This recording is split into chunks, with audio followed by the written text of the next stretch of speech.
ተመልካቾች ከመሸጋገሪያ በኋላ ተመለሰን የመጨረሻውን ርዕሰ ጉዳዩን እንመለከታለን። የመጨረሻው ርዕሰ ጉዳያችን እንግዲህ በአውሮፓ ያለውን የአየር ንብረት ለውጥ የሚመለከት ነው። በአውሮፓ ሙቀት በከፍተኛ ደረጃ ጨምሯል። በፈረንሳይ እንኳን ከ40 ዲግሪ ሴልሺየስ በላይ ሙቀት እየተመዘገበ ነው የሚገኘው። ደጋግመን እንደምንለው የሀገራት መሪዎችም ሲሰባሰቡ የአየር ንብረት ለውጥን የወደፊት አደጋ አድርጎ የመተንበይ የመግለጽ ነገር ነበር። አሁን ግን አጠገባችን ጋር የመጣ በየቀኑ የምንመለከተው ጉዳይ እንደዚሁም ሌሎች ፈተናዎችን ይዞ መጥቷል። ከምግብ ዋስትና ጋር ተያይዞ ሌሎችንም እንደዚሁ አደጋዎችን፣ ድርቅ፣ የግብርና ስራንም እንደዚሁ በከፍተኛ ደረጃ እያቃወሰ ነው። የጤና ሁኔታም እንደዚሁ ሌላ አደጋ ይዞ መጥቷልና እንዲህ አይነት ሁኔታዎች እንግዲህ የፖሊሲ አውጪዎች የራሳቸውን መንገድ መከተል እንዳለባቸው ይታመናል። ነገር ግን የአየር ንብረት ለውጥን የመቋቋም አቅምን ለማሳደግ ሀገራት ሊወስዷቸው ስለሚገቡ እርምጃዎችና አሁን በተጨባጭ አውሮፓ ውስጥ እየተመለከትን ያለነው ጉዳይ ምንድነው ከሚለው ብንጀምር በረከት። መልካም እንግዲህ በአውሮፓ በተለያዩ ሀገራት የሙቀት መጠኑ አሁን ላይ ሪካርድ በሆነ መንገድ ጨምሯል። ፈረንሳይ ወደ 41 ዲግሪ ሴልሺየስ አካባቢ መድረሱን ሮይተርስ ላይ እየተመለከትኩ ነበረ። ሰዎችም ሞተዋል። ወደ 18 አካባቢ ሰዎች ሞት መመዝገቡ እንደዚሁ ተመልክቻለሁ። በተለያዩ በጣሊያን ሌሎችም የአውሮፓ አካባቢዎች ወይም ደግሞ ሀገራት ውስጥ ከፍተኛ የሆነ ሙቀት ተከስቷል። ይሄ በእርግጥ ወቅት እየጠበቀ የሚመጣ አይነት ነገር ሆኗል። በየአመቱ ሲመጣ ደግሞ ጭማሪ እያሳየ ነው የሚመጣው። በአንዳንድ አካባቢዎች ደግሞ ሰደድ እሳቶች ምልክቶች አሉ።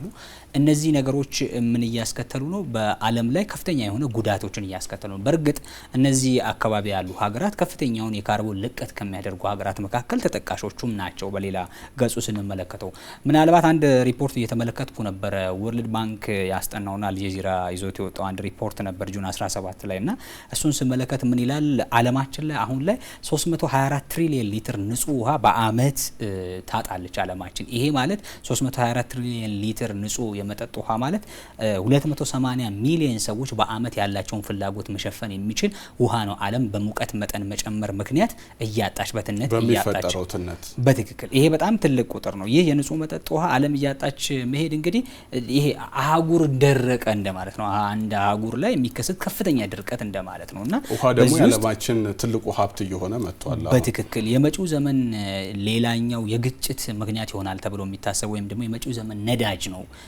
ተብሎ የሚታሰበው ውሃ ነው። ንጹህ መጠጥ ውሃ በተለይ ይሄ ፍሬሽ ዋተር የሚባለው በጣም ወሳኙ ነገር ይሆናል ተብሎ ነው የሚታሰበው። በዚህ ምክንያት ምን እየተከሰተ ነው? በዓለም ላይ ድርቅ እየተከሰተ ነው። ያልተመጣጠነ የመሬትና የውሃ አጠቃቀም በስፋት እየተመለከትን እንገኛለን። ጥንቃቄ በጎደለው መልኩ ማለት ነው። እነዚህ ድርቅን እያስከተሉ ይገኛሉ። በተለይ እንደውም 10 አካባቢ የሚጠጉ ሀይቆችን ነጥሮ በተለያዩ አህጉራት የሚገኙ ትልልቅ ሀይቆችን የ10 አመት ዳታ እስከ 2020 ያለ ዳታ ወስዶ ነው እንግዲህ አልጀዚራ በእነዚህ ሀይቆች ላይ የሳተላይት ምስሎችን ሲወስድ ከፍተኛ የሆነ የውሃ መጠን መቀነስ አሳይተዋል እነዚህ ሀይቆች። ይሄ ማለት ዓለማችን ላይ ከፍተኛ የሆነ የአየር ንብረት ለውጥ ቀውስን እየፈጠረ ነው ማለት ነው።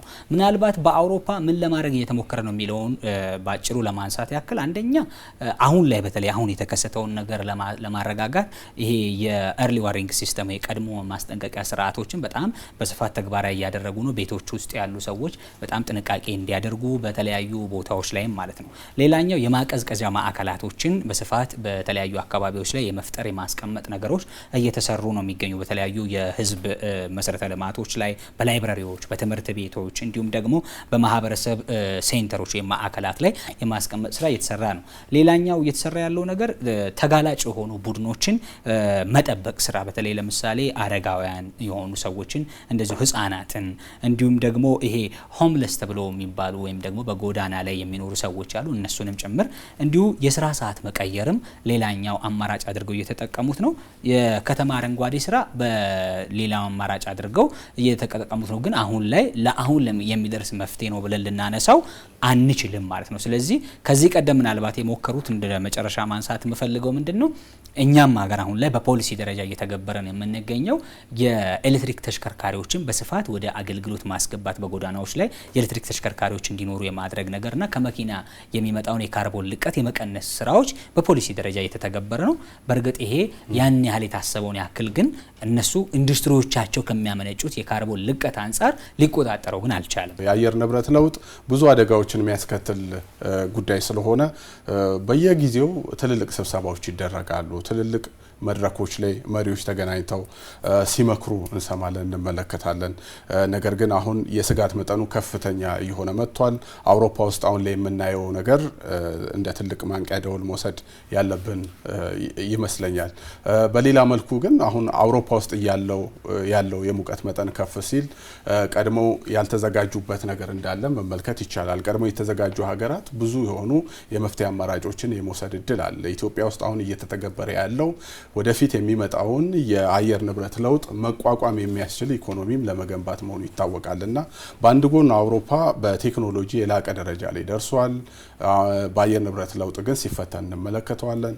ኢትዮጵያ ውስጥ ደግሞ የቴክኖሎጂ አቅም አሁን እያደገ የመጣ ቢሆንም ግን በቂ አይደለም። ከነሱ አንፃር ስንመለከተው ኢኮኖሚያችን ግን የአረንጓዴ መርህ ሆኖ ደግሞ እንመለከተዋለን። እንዲህ አይነት አንዱ ጋር የሌለውን ሌላ ጋር ያለውን እየተወራረሱ የተሞክሮ ትስስርን በመፍጠር ረገድ ምን አይነት የፖሊሲ አማራጮችን በቀጣይ መተግበር ያስፈልጋል የሚለውን ጉዳይ ብናነሳው፣ ምክንያቱም የኢትዮጵያ አረንጓዴ አሻራ መርሃ ግብር እያመጣ ያለው ለውጥ ትልቅ ስለሆነ ታሶስ እንደሆነ በጎርጎሮሳውያን 2014-2015 ፓሪስ ላይ የዓለም መንግስታት ተሰብስበው የፓሪስ ስምምነት የሚባለውን በተለይ በአየር ንብረት ለውጥ ፈተና በርካታ ችግሮች ዓለም እያስተናገደች ስለሆነ ለሱ አዳጊ ሀገራትን የበለጸጉት ሀገራት በፋይናንስ የሚደግፉበት እነሱም ጭምር የአረንጓዴ ኢኮኖሚንና ሌሎችን የታዳሽ ኃይል መንገዶች የሚጠቀሙበትን ስራ እንዲሰሩ ስምምነቱ የተፈረመው ነበር። እንግዲህ በርካታ ስራዎች ይሰራሉ ተብሎ ነበር። የትራምፕ አስተዳደር ወደ ስልጣን እንደመጣ አየር ንብረት ቅንጦት ነው፣ ተረት ተረት ነው ብሎ ነበረ። ከዛ በኋላ የምታስተውሱት ከሎስ አንጀለስ ጀምሮ አሜሪካ በጣም ብዙ ሰደድ እሳትን ተመልክተናል። አሁን ደግሞ አውሮፓ በጣም በኃይለኛ የሙቀት ወበቅ እየተመታች ነው ያለችው።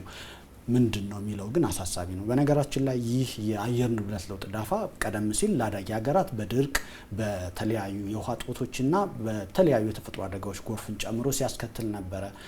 ዓለም ታማለች። አየር ንብረቱ አሁን መታከም ይፈልጋል። እንዴት መታከም ይፈልጋል? ወደ ተፈጥሮ በመመለስ። ወደ ተፈጥሮ እንዴት እንመለሳለን? የመጀመሪያው ኢትዮጵያ የጀመረችው የአረንጓዴ አሻራና የአረንጓዴ ኢኮኖሚ መንገድ ናቸው። በነገራችን ላይ ኢትዮጵያ ብቻዋን አረንጓዴ አሻራ ስለሰራች ዓለም ትቀየራለች የሚል ሎጂክ የለም። ግን ኢትዮጵያ የጀመረችው ኢኒሺያቲቭ ሌሎች ሀገራት እየወሰዱት ነው። በርካታ ሀገራት አረንጓዴ ኢኮኖሚ ላይ መስራት አለባቸው። አርክቲክ በጣም በፍጥነት እየቀለጠ ነው። እንግዲህ አርክቲክ እንደምታውቁት በተለይ የአውሮፓን የአየር ንብረት ጸባይ በማመጣጠን ሚና ነበረው። ከሚመጣውን ሙቀት ሪፍሌክት አድርጎ ይመልስ ነበር። ይህ ደግሞ በተለይ እንደዚህ አይነት ሙቀቶች እንዳይመጡ ያደርግ ነበር። አሁን ግን መረጃዎች እንደሚያሳዩት በጣም በአስደንጋጭ ፍጥነት እየቀለጠ ነው። አውሮፓም ከ39 እስከ 45 በደረሰ ሙቀት አሁን እየተመታች ነው። ህጻናት እየሞቱ ናቸው። አዋቂዎችን ጭምር ሰለባ ሆነዋል። ትልልቅ ፕሮግራሞች እየተሰረዙ ነው፣ እየታጠፉ ነው። ይህ በኢኮኖሚው ላይ የሚያመጣው ጉዳት በጣም ይታወቃል። ፍራንስ ከ1970 ወዲህ የመጀመሪያውን ከፍተኛ ሙቀት ነው በዚህ ዓመት እያስተናገደች ያለው። ይሄ ብዙ ማለት ነው። ምንድነው መፍትሄው የሚለውን የመጀመሪያው ማመን ነው። ትራምፕ እንዳሉት ከዚህ ቀደም እንዳሉት የአየር ንብረት ለውጥ ጉዳይ የህልውና ጉዳይ እንጂ የቅንጦት አለመሆኑን ማመን አለባቸው። ለምሳሌ ካርበን ልቀት የካርበን ጋዝ ሽያጭን ለምሳሌ ኢትዮጵያን ጨምሮ በርካቶች እየሰሩበት ያለው ነው። ኢትዮጵያ ውስጥ በአንዳንድ አካባቢዎች ለምሳሌ ወደ ወላይታ አካባቢ እንደዚህ አይነት የካርበን ሽያጭ ተጠቃሚ የመሆኑ ነገር አለ። አርሶ አደሮችን ይጠቅማል። አካባቢውን ደግሞ ያለውን ከአፈር መሸርሸር ከዝናብ እጥረት ጋር የተያዙ ችግሮችንም ይፈታል። በጣም ልክ ነህ። በነገራችን ላይ ተፈጥሮ ታሟል የሚለውን በመጀመሪያ የሳይንቲስቶቹን የተለያዩ ጥናቶች ብናይ የአማዞን ደን የዓለም ሳንባ በመባል የሚታወቅ ነው፣ በፍጥነት እየቀነሰ ነው። የውሃማ አካላት እየቀነሱ ናቸው። ይህ ደግሞ ሄዶ በምርታማነት ላይ በዓለም ምግብ ስርዓት ላይ በውሃ ላይ የሚያመጡ ተጽዕኖች አሉ። አሁን አውሮፓ እያየች ያለችው የዛን ሪፍሌክሽን ነው፣ የዛን ነጸብራቅ ነው እያየች ያለችው። ዓለም አሁን ትኩረት ማድረግ አለባት። የቅንጦት ጉዳይ አይደለም የአየር ንብረት ለውጥ ወይም የአዳጊ ሀገራትና በተለምዶ ሶስተኛው ዓለም የሚባለው የድሆች ጉዳይ ሳይሆን አሁን የትልልቆቹን ባለጸጎቹን በር እያንኳኳ ነው። መፍትሄው ምንድን ነው? በጋራ መስራት። ዓለም ተፈጥሮን ትጋራለች። ዓለም ሙቀትን የተፈጥሮ አደጋን ትጋራለች። ይቻለም ቁጭ ብላ በጋራ መስራት። ፋይናንስ ያለው ፋይናንሱን መስጠት አለበት። ሀብት ያለው ደኑን መጠበቅና እነዚህ ጉዳዮች ላይ መስራት መፍትሄ ይመስለኛል። ለኢትዮጵያም ከዚህ አንፃር የሚታይ ነው ወንድ ማለት። መልካም እንግዲህ የአየር ንብረት ለውጥ ለአንድ ሀገር ብቻ የሚሰጥ አይደለም። በመደጋገፍ ልናሸንፈው ወይንም ልንከላከለው የምንችለው አደጋ መሆኑን ማስገንዘብ እንወዳለን። ትልቁ ጉዳይ ደግሞ የፋይናንስ እጥረት እዚህ ዘርፍ ላይ አለ። ኢትዮጵያ የጀመረችውን እንደዚህ አይነት የአረንጓዴ ልማት እንቅስቃሴ በፋይናንስ የመደገፉ ሁኔታ ከአውሮፓ ሀገራትም በተጨባጭ ጉዳዩን ችግሩን እየተመለከቱት ስለሆነ እንደዚህ አይነት ነገር ላይ ትብብሮች ቢኖሩ ይበልጥ ስጋቱን ለመቋቋም እንደዚሁም የአየር ንብረት ለውጥን ለመቋቋም አጋዥ ይሆናል ተብሎ ይታሰባል። ይህንን ጉዳይ እዚህ ጋር እናጠናቅቃለን። የዛሬው ሀሳብ ላይ ፕሮግራማችን የተከታተላችሁትን ይመስል ነበር። ደረሰ አማረ ውይይቱን በመምራት ከእናንተ ጋር ቆየው። እንደዚሁም አፈወርቅ እያዩና በረከት ተካልኝ ደግሞ ሀሳባቸውን እያዋጡ ጥሩ ቆይታ አደረገ። እናንተም ምርጫችሁ አድርጋችሁ ስለተከታተላችሁን እናመሰግናለን። በሚቀጥለው ሳምንት በተለያዩ ርዕሰ ጉዳዮች እንገናኛለን። እስከ ሳምንት መልካም ጊዜ ይሁንላችሁ።